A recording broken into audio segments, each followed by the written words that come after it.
নমস্কাৰ আহিছো অন্য এক খবৰলৈ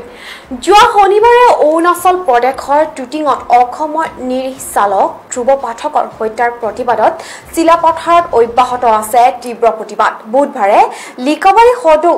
অসম গুৰ্খা ছাত্ৰ সন্থা চমুকৈ আগছুৱে প্ৰতিবাদ সাব্যস্ত কৰাৰ সমান্তৰালভাৱে বিশাল শ্ৰদ্ধাঞ্জলি অনুষ্ঠান আয়োজন কৰাও পৰিলক্ষিত হৈছে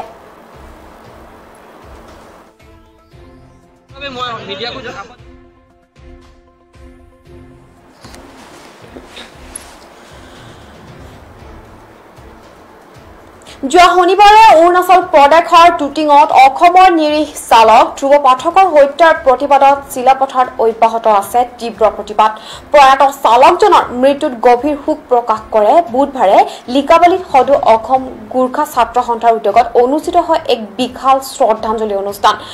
ৰাজ্য অব্যাহত ৰখা গণতান্ত্ৰিক প্ৰতিবাদ মানি নললে ধেমাজি জিলাৰ পৰা অৰুণাচল প্ৰদেশলৈ যোৱা সকলো বাট পথ বন্ধ কৰি দিয়াৰ হুমকি দিয়ে সংগঠনটোৱে ইয়াৰ বাবে অসম তথা অৰুণাচল প্ৰদেশৰ প্ৰশাসন জগৰীয়া হ'ব বুলিও হকিয়াই দিলে উক্ত সংগঠনটোৱে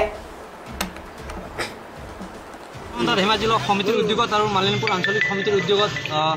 আমাৰ মৰমৰ ভাইটি ধ্ৰুৱ পাঠকলৈ আমি শ্ৰদ্ধাঞ্জলি জ্ঞাপন কৰিছোঁ তেখেতৰ আত্মাৰ শান্তিৰ বাবে আৰু লগতে আমি অসম চৰকাৰ তথা এই অৰুণাচলৰ চৰকাৰ আৰু পুলিচ প্ৰশাসনক আমি এটা কথা আমি স্পষ্টভাৱে জনাই দিব বিচাৰিছোঁ যে আমি দেখি আহিছোঁ ইয়াত যি জনসাধাৰণে যি ইয়াত আন্দোলন কৰি আছে এই আন্দোলনৰ ওপৰত তেওঁলোকে গুৰুত্ব প্ৰদান কৰাৰ আমি দেখা নাই সেইবাবে আমি গুৰ্খা ছাত্ৰ সন্থাৰ আমাৰ স্পষ্ট কথা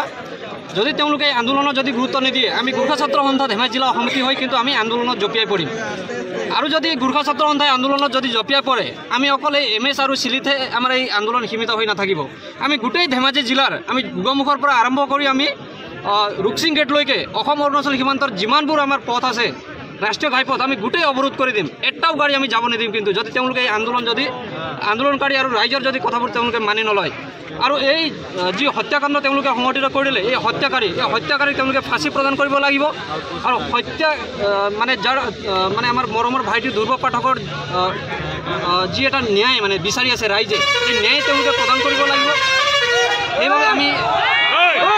অসম চৰকাৰ যাতে তেওঁলোকে ৰাইজৰ মানে যি এটা দাবী এই দাবী তেওঁলোকে মানি লওক আৰু ইমানেই নহয় অৰুণাচলত আমি দেখি আহিছোঁ বিভিন্ন আমাৰ অকল গাড়ী চালকৰ নহয় বিভিন্ন ব্যক্তিসকলক তেওঁলোকে মানে অত্যাচাৰ এটা চলাই আহিছে আমি শুনিব পাইছোঁ ইয়াত এই মালিনী থানৰ কিছুমান তেওঁলোকৰ যি অসমৰ যি দোকানীবোৰ আছে তেওঁলোককো তেওঁলোকে এতিয়া দোকান দিবলৈ মানা প্ৰদান কৰা আমি গম পাইছোঁ আৰু লগতে বিভিন্ন তেনেকুৱা ধৰণৰ ঘটনা ঘটি আছে আমাৰ সীমান্ত অঞ্চলত এই গোটেইখিনি যাতে স্থায়ী এটা সমাধান অসম চৰকাৰ তথা অৰুণাচল চৰকাৰে মিলি এটা স্থায়ী সমাধান গ্ৰহণ কৰে সেইটোৱে আমি ধেমাজি জিলা গুৰ্খা ছাত্ৰ সন্থা হৈ আমি দাবী জনাইছোঁ চাওক এতিয়ালৈকে আমি গুৰ্খা ছাত্ৰ সন্থা হৈ আমি এতিয়ালৈকে আন্দোলনত আমি আগভাগ লোৱা নাই আমি গম পাইছোঁ যে ইয়াত স্থানীয় ৰাইজ আৰু ড্ৰাইভাৰ ইউনিয়ন হৈ তেওঁলোকে আগভাগ লৈ আছে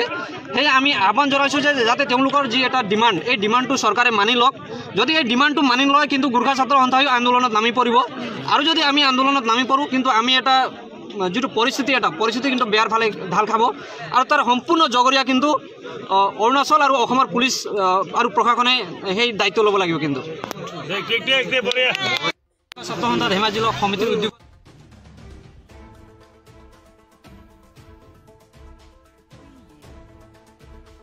এই খবৰটোৰ লগে ষ্টুডিঅ' মজিয়াৰ পৰা বিদায় লৈছোঁ পৰৱৰ্তী খবৰৰ বাবে তথা সতৰ্ক হৈ থাকিবলৈ চাই থাকিব আপোনালোকৰ প্ৰিয় চেনেল PI নিউজ ধন্যবাদ